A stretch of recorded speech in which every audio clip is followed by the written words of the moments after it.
Grown food. Grown food. ASC got produce. ASC about to go cool. Welcome to Food Moves the World podcast. I'm your host, Nicole. Today we have Batala in the building joining us. Hey, girl. Hey, how you doing? Pretty good. How about yourself? I am doing really well, giving thanks. It's beautiful outside, and just happy to be here with you. Thank you for the invitation. Cool. I appreciate that. Can you introduce yourself? Yeah, absolutely. So my name is Batala McFarlane. I am born and raised on the Northside, extremely close to my mom and dad, to my family. I've spent all of my adult life working for the family business. We publish a community newspaper called Insight News. And I recently started working at a new to the Twin Cities mentoring nonprofit. I would say the things that bring me joy, of course, my family, my son, reading, traveling, music, and little people and older people, and just community, and all things like health. Sure. So I can go on and on. That's the short version, though. Well, cool. So, you work for the family business, and you said a name of a company. Yes. That I love, right? Thank you. Thank you. Yes. The papers, I love it because it's just positive news. Yeah. So my question is, what made your family start it? Like, what brought it? Absolutely. So my boss, my dad, Al McFarlane, he began a career as a journalist. Well, I should say, even when he was in high school, he was on the high school newspaper, and he's just always enjoyed storytelling. He's enjoyed creating spaces for people whose voices are too often left out of the conversation. And he's also always been committed to presenting us, black folks, brown folks, as the solution and not the problem. And so about 50 years ago, he was working for, 50 years. 50 years. He was working for a printing company. They printed 4-color periodicals. And this story, we can fact check later, you get little details, mixed up. But he bought the paper, Insight News. It was either his concept, and then the owner of the printing company I don't know how it goes. So anyways, 50 years ago, he started his own publishing company, his own media company. And Insight News started as a 4-color publication. It was not like the big broadsheet that we are now, but remember the city pages, kind of like that size. I think y'all had shared the history of the papers, right? Yeah, right. And we've had examples of it, and focused primarily on news in the Northside, music. Our family is we're a music family, a jazz family. And he always says, or we say, one of our first advertisers was what's now U.S. Bank, but I believe it was First National Bank back in the 70s. And that's why he started. He wanted to be able to tell our stories, to create a place where our voice was the voice, was creating our narrative. And so he's enjoyed telling stories for 50 years now, for bringing people into conversation. And I will tell you, he is quite the interviewer. He has all the questions. So, thank him for that, because I'm when we look at papers and when it gets to North Minneapolis, the news isn't always good, right? It's not. You might just see something this event happening, but you see everything else that happens, and they never highlight the good side of it. So the good side, the joy. When I grabbed that paper, I'm I already know what's happening, who's visiting, what's going on, what's in the news, and I'm not seeing nothing full of hate. Hate. So it's more brings a positive mood to the community. Insight. Yes. Insight. And that's what we say. I mean, we think about where we're going to go the next 50 years. Like, those are the conversations that we're having now. Mm-hmm. But, our work has been rooted in, like, with information, inspiration, and instruction. Thinking about, is instruction the right word to say? But it's like, in some cases, providing folks, like, I don't know if, like, instruction, but so we'll lean on the inspiration side, but how do you inspire community through the positive stories? Like, look, we know what's going on in the hood, right? We know it, right? We see it, we feel it, we're in conversations, we're here, right? But there's also, we know what's going on in the community. We know about the work that your family is doing, right? That's presenting good family nights around a meal. Right. We know about that. We know about Juxta. We know about Agape. We know about, Rest in Peace Sammy's. Like, all of these good places. And that Black folks do yoga. And that we do yoga. By the way, I got my 200 hours in. Shouts out to Gabby at 612 Jungle. Around the corner. We, South Side. Yeah. But we do yoga. Right. We exercise. We swim. Our families do things together down at the Loppet, right? Right. Down at V3. Right. At all the other places where we get active. It's just a beautiful, vibrant community. NFL. Right. Right, and you got to be here to actually see it, or you getting the wrong news reading those papers. Right. Reading other papers, right? And listen. We always say that there is enough room for more than one voice, and we encourage people to pick up other publications. So not even just like Insight, Southside Paper, or the Daily Star Tribune, but pick up like Mshale, the publisher. Tom Gata is from Kenya. Pick up why am I drawing a blank now? Our relatives who publish the indigenous publication. I'm so sorry. I should know better, but maybe we can. You could put it. So pick up publications from other communities and just see, like, who are the business owners, the thought leaders, the families, the folks doing good stuff in other communities. How do you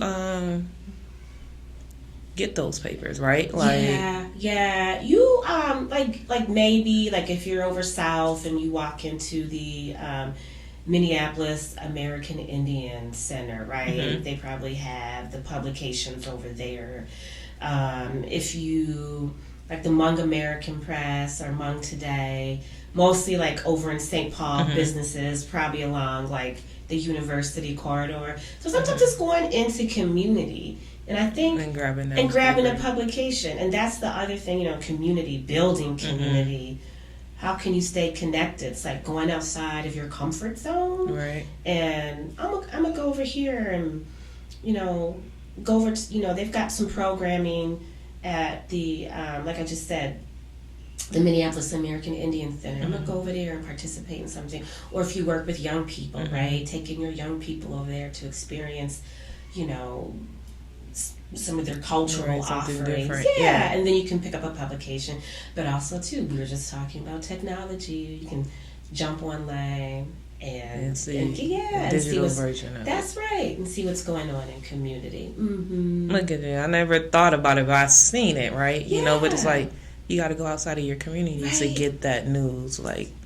Unless somebody intentionally sit it somewhere like the Universe News or whatever, the Universal Community Pickup Spots. Maybe somebody could do that. I don't know. Right. So your family's been into journalism, and so was that something that you like growing up? Like this is what you wanted to do, or this was something like, this is just a family business, and what made you stay? That is a very good question. So, growing up, I remember in second grade, I wanted to be a school teacher, and then I wanted to be an attorney, and you know what? I never, school teacher, obviously, right? You're going to work in the schools. But as an attorney, I never really had, what type of attorney I was going to. I just wanted to be a lawyer. And I even, prepped for the LSAT and filled out an application and had people write letters of recommendation for me. But I never did it, right? Yeah. Maybe that's another conversation. Sometimes I think about maybe going to law school, right? Being an adult learner, yeah. But I ended up working for, right after college, just ended up working at the newspaper. And it's just,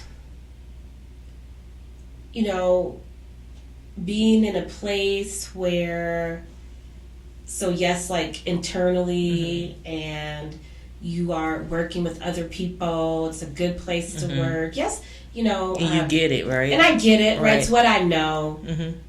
It's where I, pretty much the only place I ever worked. It's what I knew, what I know. And then you get to meet people, some really good connections that you're meeting because you're part of the press, and different meetings that you get invited to, different connections with, other Black publishers across the country. Like one of my good buddies who I met when he was the editor of the Jackson Advocate down in Jackson, Mississippi, is Ben Jealous, who is now the president CEO of the Sierra Club, national organization, right? And Ben was former president of the NAACP and ran for governor out in Baltimore. So when I see him, what up, Ben? You know him? I'm yeah, I know him. He was a publisher, right? And just a lot of, good people, mentors. Sonny Messiah, who's a publisher down in Houston. Denise Rolock Barnes. So the connections is outside of Minnesota. And that's just I talk about connection and community a lot. Your community can really be outside of your community. The physical boundary. And even before, I would say, before the internet, when you're traveling to go to conventions or national meetings, you stay connected with people. And hey, I'm struggling in this area. How do I solve for that? And they're like, oh, been there. Do A, B, C, D. Oh, I'm trying to get advertising for this company. Who's the person over there? Got you. Call so-and-so. Tell them I sent you. Yeah, right. So it's not basically, but it's being the center of the voice, making sure that the story is told correctly, right? Correctly. Because a lot of times the story is they didn't say that, or this is not how it happened. That's or right. How you missed this big event. This is big in our community. And people reached out to y'all. People reach out. Y'all, so it's because I know that in my work, you always have different ideas and things what you want to be, but then somehow you just falls into something else, and it was needed, right? What I do with food is if I look back, I didn't give up about food, right? Where it come from, why it does what it does, and why it's necessary. But after working in it and seeing and knowing, then it's this is where I'm needed and where I need to be. That's right. Where you're needed and where you need to be. Right. It just happens. Calling. It just happens, right? The work that you are called to do. And so I have two. And it's not work, right? Well, that's because it doesn't. You're right. Because it's no longer work, right? It's your calling. Exactly. Pardon me, and I know I have a girlfriend. You could re-say it too through your yarn. Right. Sorry, my belt. I have a girlfriend. Brilliant.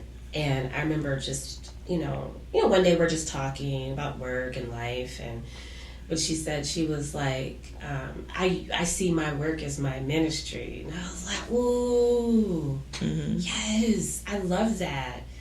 And that just like, it's always stuck with me. And I love that, right? And it's so true. Because it's no longer like, it's that piece where you that almost like that personal transformation that you go through. When we talk about, transformational work, transformational change, but what's the transformation that we go through, right? Like you show up and you're like, oh, it's work, but then it becomes more of that. Like you breathe it. Right. It's like everything that you do and all of your past experiences and your current, everything. It's like this is what came up in the conversation too, like it informs your work. It's like how you show up, how you respond to things, how you respond to the good days, to the bad days, right? And I just hope that, thinking about her saying, her work as her ministry is that we're able to, again, inspire people, right? To give people hope, to show people that we are the solution and not the problem. And there are those days like where you sometimes you feel like, is anybody listening? But then when you do get that call, like, I'm trying to get the paper, right? You're like, yeah, that's right. I need that reminder. Or can you all drop off a bundle of papers because we're going to use it as part of our civics class, as part, of our service class, our English class. You're reminded that the news from our voice is always important. So that's one, work is my ministry, and then also to having another girlfriend saying, like, do the work that you were called to do, right?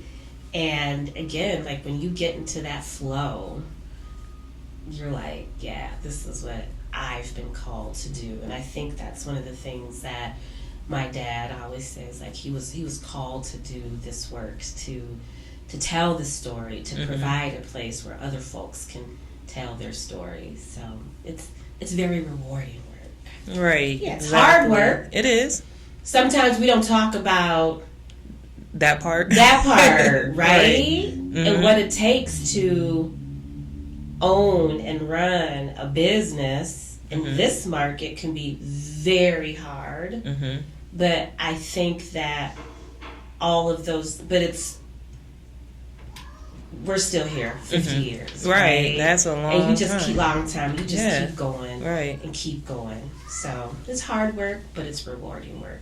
Yeah. Yeah. Outside of your calling, what else there is you do? I know you said something about mentoring. Yeah. So mentoring has always played a huge role in my life. I either as like the mentee, I mentioned Sunny and Denise, and other people in this forward. and other people in our community who I consider like my mentors, and then my mentees. I have one mentee, I don't know, and I met her when she was like 14, 15, and I was like, okay, blah, blah, blah, blah. I talk a lot, like, where are you going to go to college? And she was like, somewhere here, because I'm never leaving. Child, please. She like left, went to Jackson State University, honor student. She's like in Atlanta having a very good career in in corrections. I think she's working on her master's, or either she finished her master's. That's your baby. Ahead, Tony. Shout her out. And then also like Donnie, she started working with us when she was in high school as well. And Donnie could type like real fast. She like like, are you really typing? Right, exactly. Playing around, girl. Right. Come on. But by the time she graduated, she had like researched and applied for like all of these grants and fellowships. She had like college paid for. And I'm like, Donnie, that's my... And now I sit down and I talk to Donnie. She's like, how that role kind of changes. Like, I'm learning from her, right? So and I'm sorry, I forgot how I got on that. No, we're talking about mentor. Yeah. Right. So in our office, like anytime family business can be super interesting and super stressful. And anytime I get frustrated, my parents, my bosses would be like, girl, you can leave. There's a lot of other places. And I'd be like, nah. Because you know what? Like comfortable, a little bit insecurity. Like, oh my God. Because you know, I've only worked here. Like, no. I think my dad did fire me a couple times. He did, girl. But it's okay. You came back better and ready.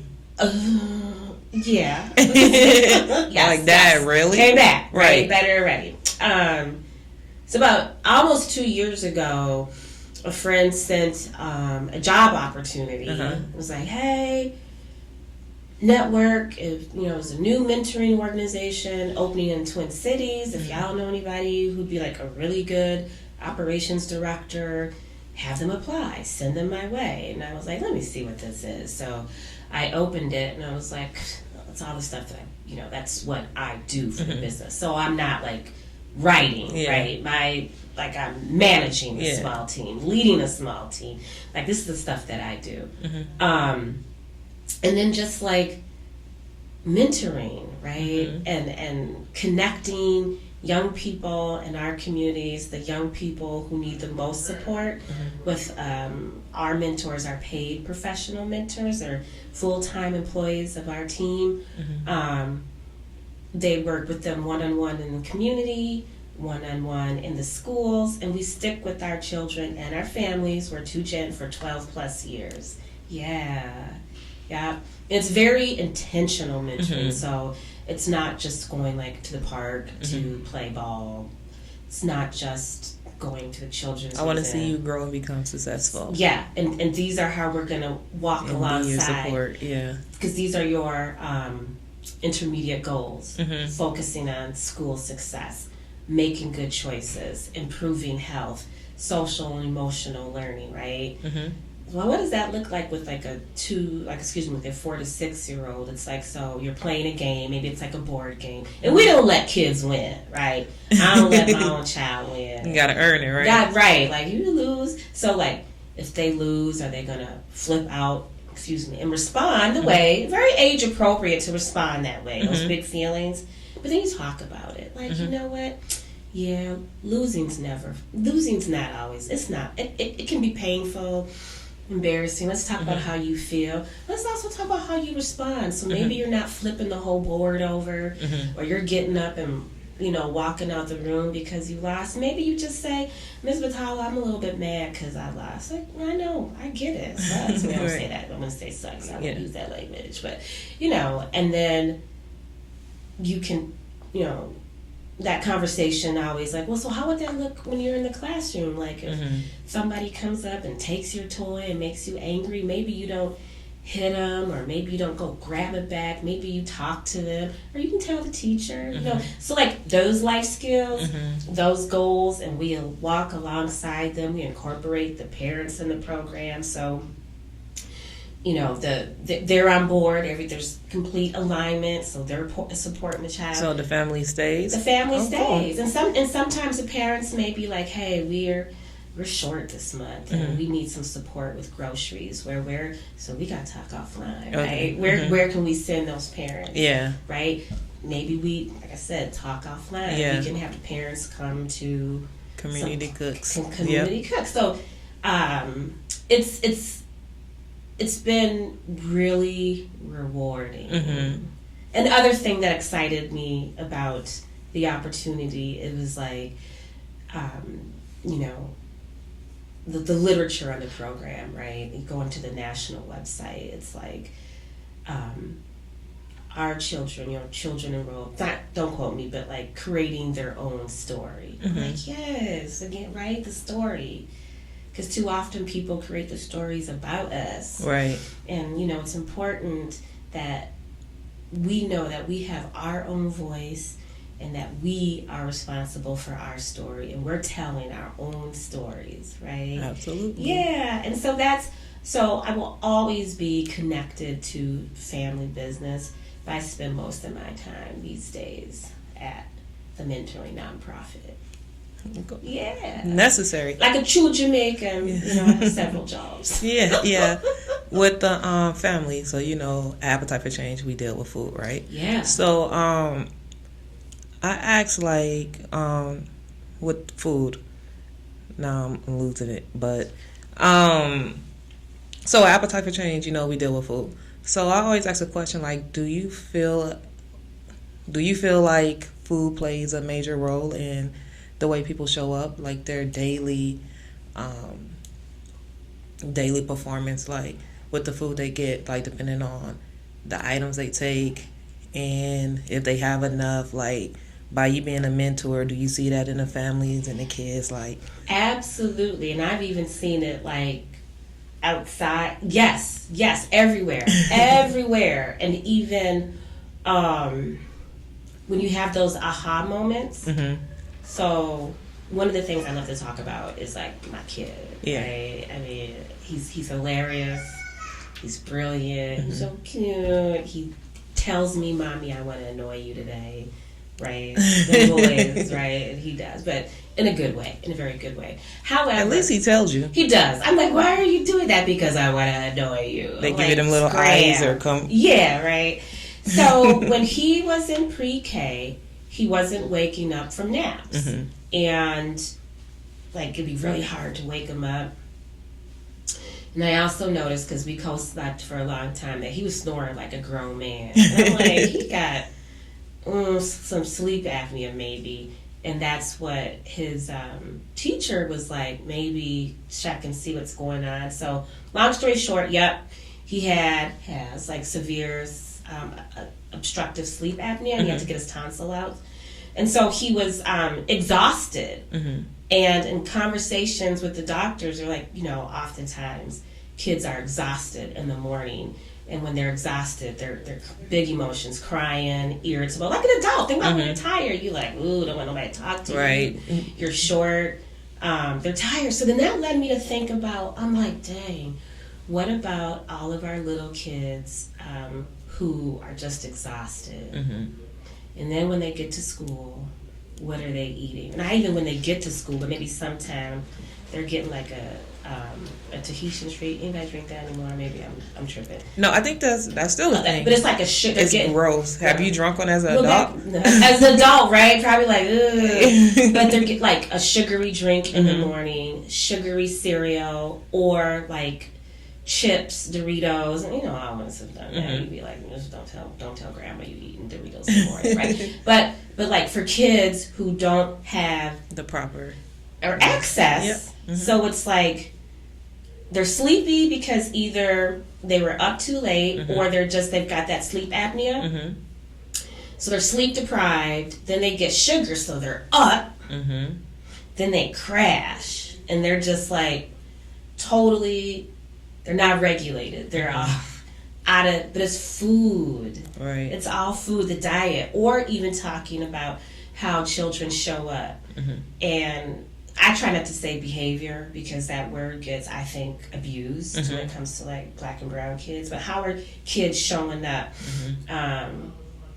They're 4, they're 11, maybe 11, but they're little, so they can't sit down. Kids. They're gonna right. be kids. They can't right. sit down, right?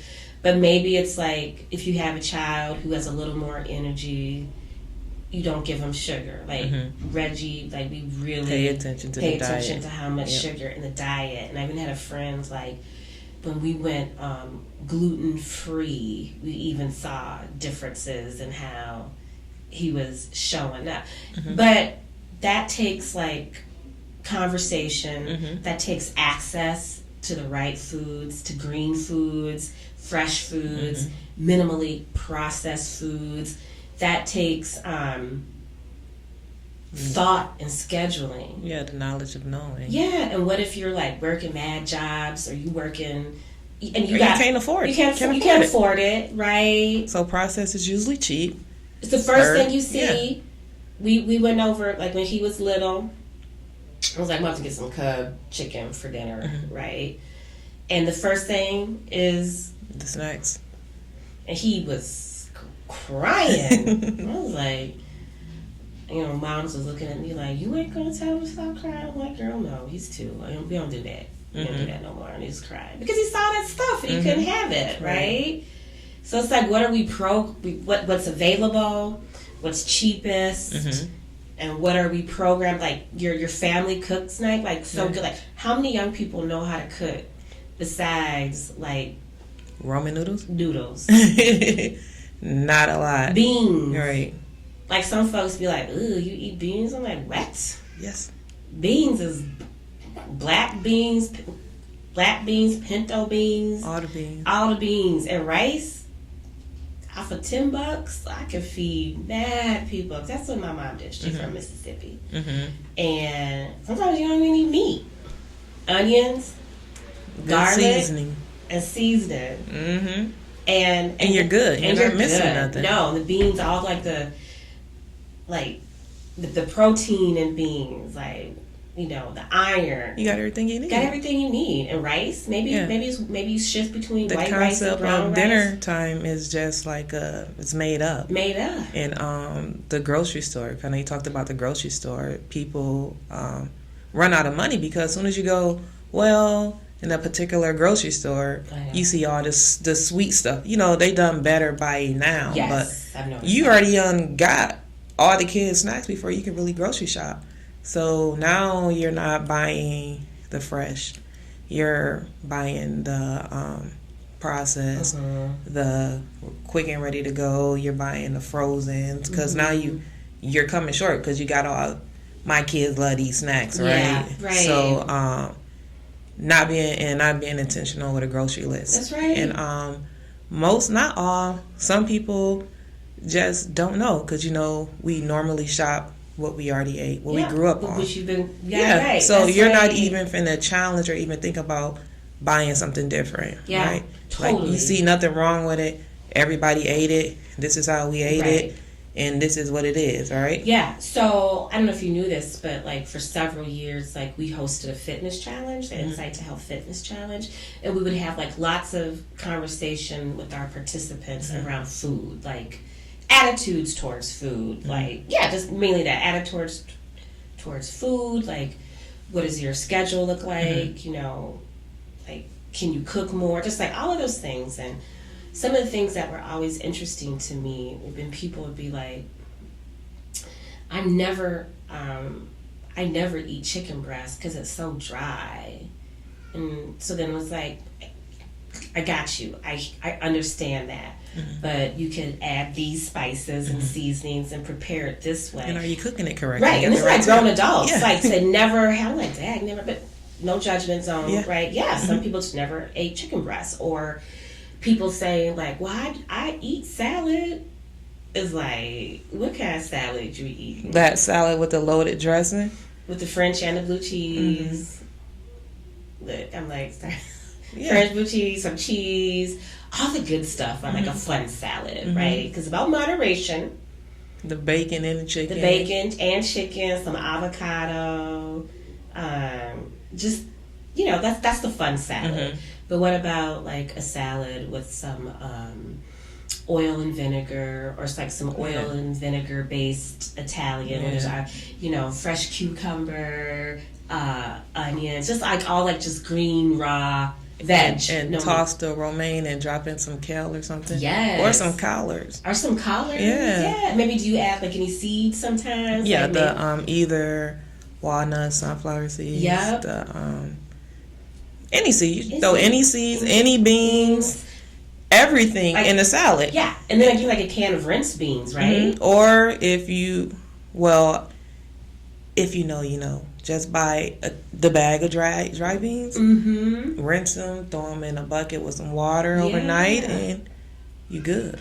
All right. They're already soft. You ain't gotta wait that long time for it to cook. About that. Yeah, I know people usually buy the canned beans because it's quicker. But just buy a bag of beans and rinse them.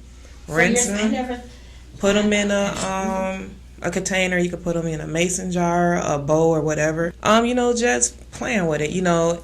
Everything make a salad. You could just eat the lettuce Totally. or whatever choice of greens like just wrap. to make the salad. Yeah, Like a wrap, Mhm. and like in those meals, and like the meal time or eating together, right? And I get it. It's like the concept of we don't have time. we don't have time. That's right? a lie. Yeah. You know Anthony. You know Anthony. Of course, you know Anthony. He talks about that. Anthony Taylor, right? Make it. Remember? I don't know that Anthony Taylor. I think if you saw him. Yeah.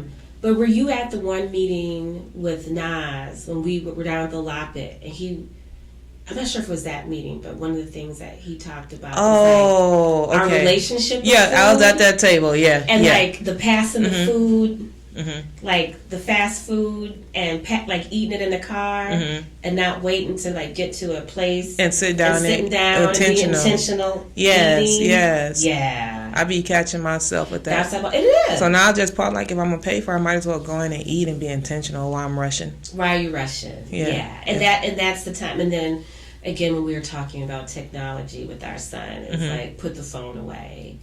Like sometimes he can use the phone because then we're talking, me and Dad are talking, but really getting him to like put the phone away while you're eating, right? Finding the time, creating the time to eat together. Be intentional. Be intentional. And I just think it's about balance because you never want people to feel like, oh my gosh, like, you know, because I don't have this or I don't have that, then I can't. But it's like, you know, always like understanding, but helping people like being creative, right?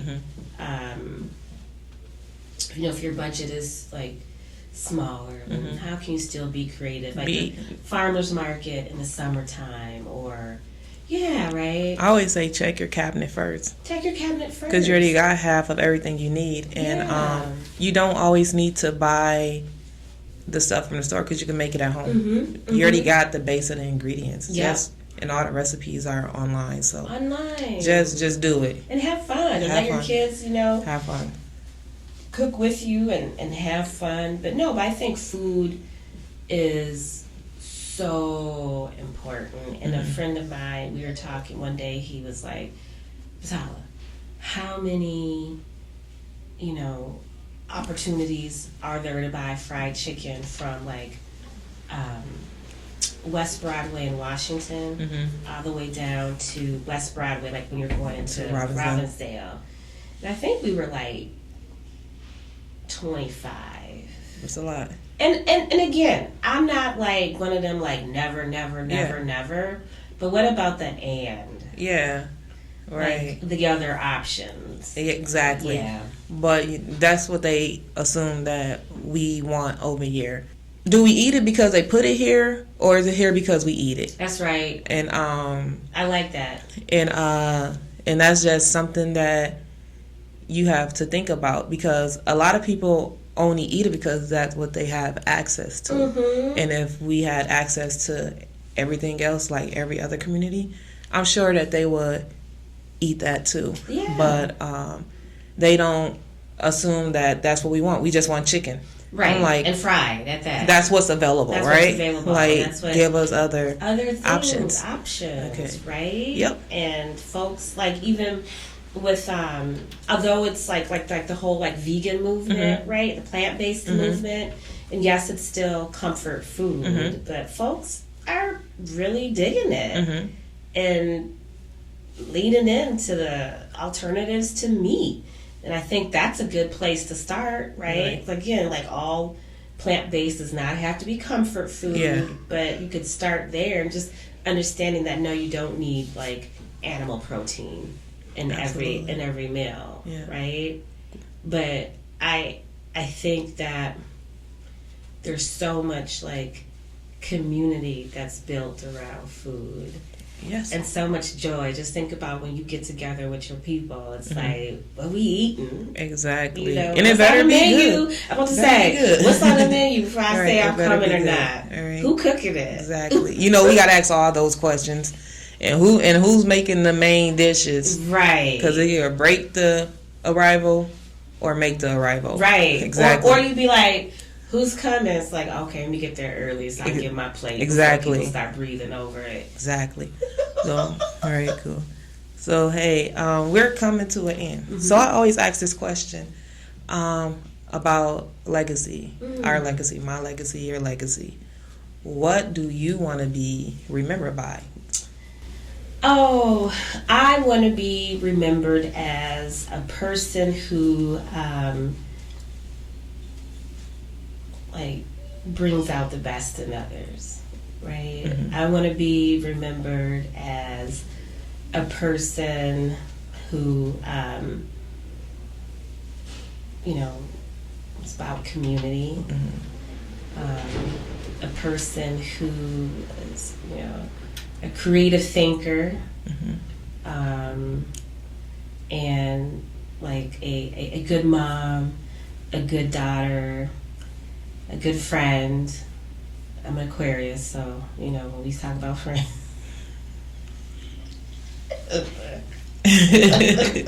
You Aquarius? Yeah, I mean you. No, I'm Aquarius, like so. Our friends, we be like. Yeah, my daughter is. See, that's why I was. I felt it, but seriously, but yeah, like just more so. I want everybody to be successful. Mm-hmm. I really do, and I always believe there's enough for everybody. Mm-hmm. There's enough for everybody. There truly is, and I just want folks to be moving with joy. Mm-hmm. And so that's why I think like my legacy is like, how can I have leave this world a better place, a little bit better. Mm-hmm. Be of certain, that's it. That's what I think I want. So I want to say thank you for joining me. Thank you. It was a blast to have you here because we could talk all day. All day. So when we drop these mics, we'll be talking. Yes. All right. So thank you so much. Yeah. Thanks for joining us. Of Peace. Course. Go food. ASC got produced. ASC about to go cool. We gon'